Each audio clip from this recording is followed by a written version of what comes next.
সকালবেলায় পেলাম বন্ধুর বাগানের সদ্য তোলা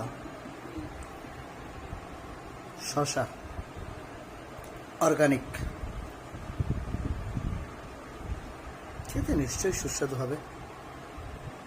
সাথেও আমাকে করল্লাও গুলে দিল,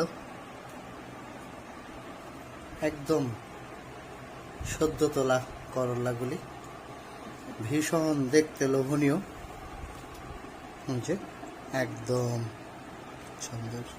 কুমড়া শাক, একদম সদ্য তোলা কুমড়া শাক বাগান থেকে আনা, প্রত্যেকটা ডগা এত সুন্দরভাবে করা আমার বন্ধুর বাগানের। সুন্দর। এটা ডাঁটা শাক, এটা আমার বন্ধুর বাগানের ডাঁটা শাক আজকে নেওয়া। আর এটা হচ্ছে মারুয়া পাটা, ঐতিহ্যবাহী মারুয়া পাটা।